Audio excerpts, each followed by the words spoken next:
I was always a person who found it very difficult to fit into society. Um,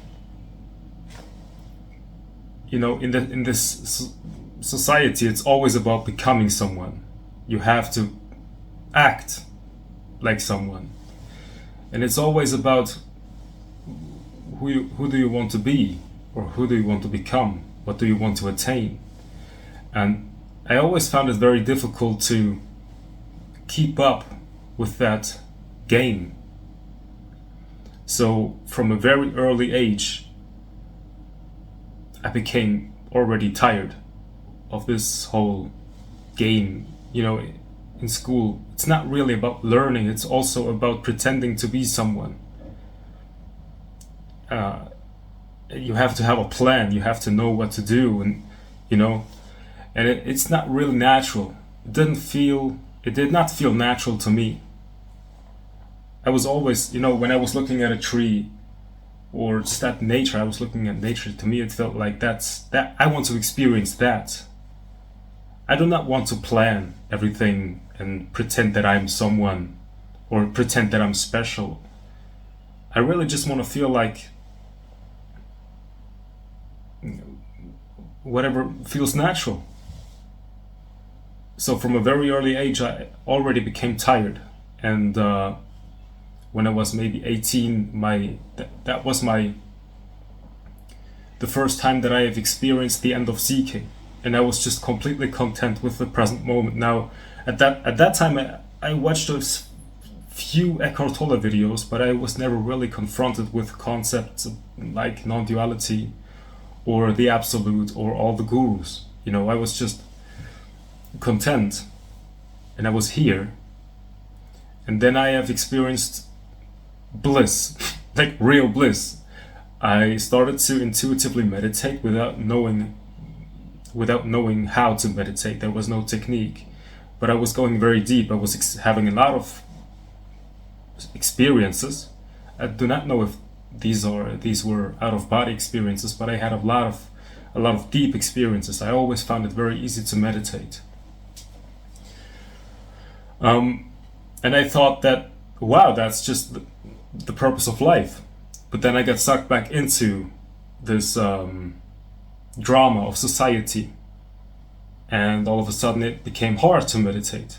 I don't know what happened. Somehow something happened, and all of a sudden I thought that I have to become someone. I have to prove to myself or the world that I am this special somebody. And I went through a lot of pain, and I tried a lot of things. I tried to find happiness in certain experiences, and it never came. So I found myself in the middle of hell, we could say, because there was a lot of suffering, and I was just remembering the peace that I have had when I was awakening for the first time, when there was no longer this seeking energy inside of me, and I was remembering this peace, and I wanted to get back there because it felt like it's just unity. There was a lot of love for existence. I did not feel separate from existence. I felt carried by the universe. It was like a force that is directing my life. I don't have to worry. It's just I'm one with nature. And I wanted to go back there. And that's when I came into contact with all these concepts like, non-duality and self-inquiry, asking yourself, who am I? And I was listening to all these wise people who are telling me and others how to get there, how to have this fulfillment, how to no longer feel separate. But somehow I was practicing, because I thought I'm not there yet.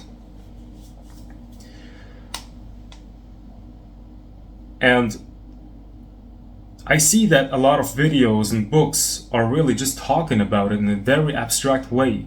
They use words like the absolute, and then it sounds like, to the mind, it sounds like an extraordinary thing because I'm not aware of something that I could call the absolute right now. Right? That's what the mind thinks. So what is the absolute? It is formless.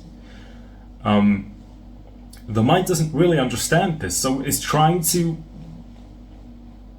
do something to get it. Because as long as I don't know what the absolute is, I can never be happy, so I have to find it. And actually the mind likes to seek. It wants to find the absolute. It just likes this feeling of seeking. It never ends. It's always seeking.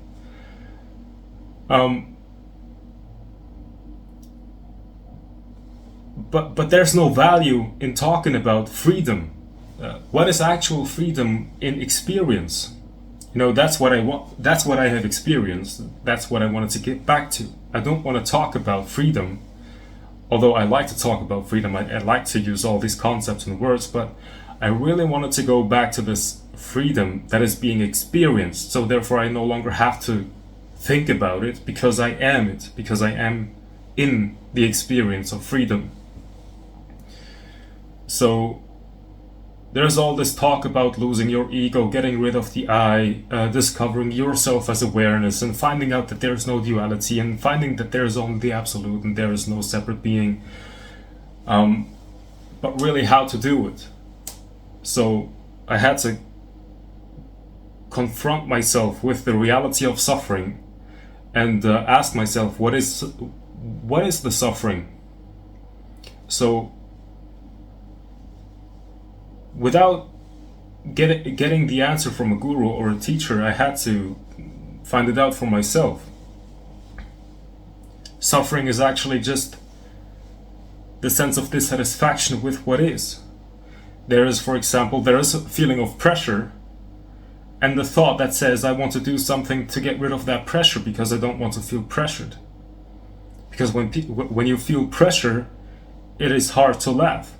You're not open. Maybe you feel insecure. You just feel that pressure is something that you want to get rid of. And it's part of the present moment, so you want to change it, so you want to get to the next moment. So you're seeking, you're trying to get an answer from a guru or a teacher that will tell you how to get rid of pressure. And then you're never really content with what is. So suffering is the inability to stay with yourself, which means you are trying to run away from yourself. You may chase money, which is not a bad thing, but you might call it discipline, but that's just a lie, because in actuality you are chasing money because you are running away from yourself.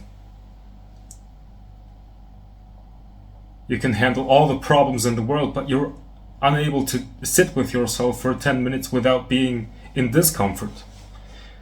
So learning to be with yourself, even if there is discomfort, and there probably is discomfort, because the discomfort is this discomfort is the voice in you that tells you to go away from the discomfort. It's like there is something telling you, there's a pull to get away from the now, to think about something else, to think about a better moment that you could attain. That's the discomfort. So freedom is the ability to be with what is, even if there is discomfort. So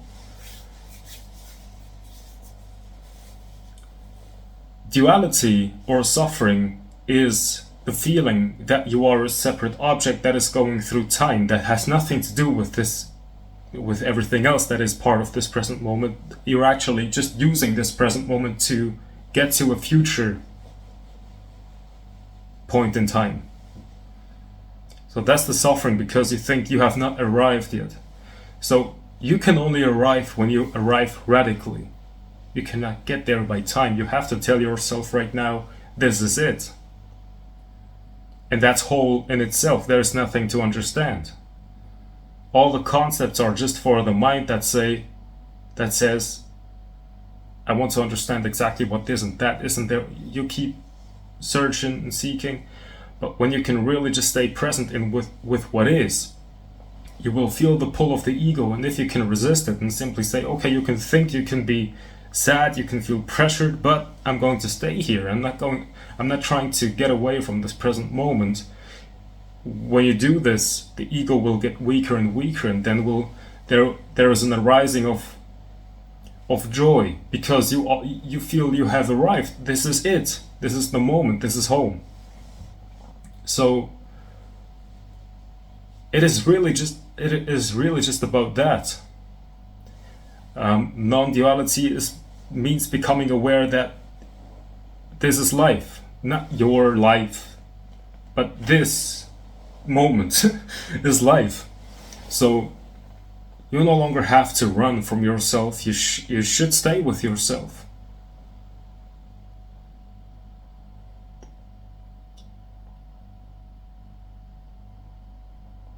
And when you stay with yourself, that is fulfillment, that is wholeness.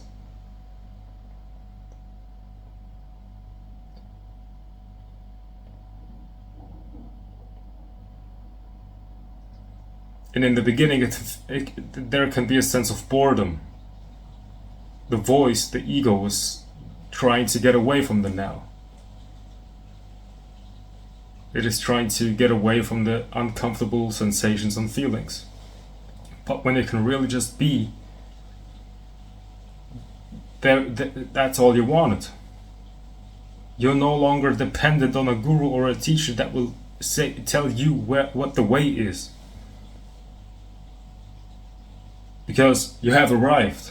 There is no way. This is it.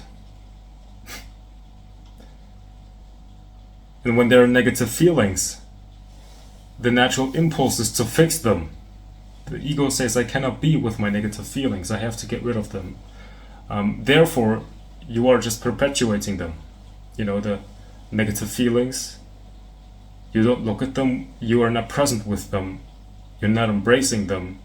You're not seeing them as part of the moment. So you're trying to do something to get rid of them. And therefore, you're separating yourself from yourself. You're running away from yourself. So all that you do out of a feeling of lack, when you're running from yourself, it is because of fear. So all of your actions that come from fear will only produce things that have the same quality as fear. But if you can stay with what is without trying to run from yourself, there is a natural sense of wholeness. So all of your actions will come from wholeness. And everything that is being done will have the same quality as the wholeness from which it came. It's really quite simple to understand. If you can be here and if you are content, that's it, you're whole. If you feel like there is something missing, you have to seek something, you have to understand something, that's the separate self. It's really just that simple. It's really just that simple.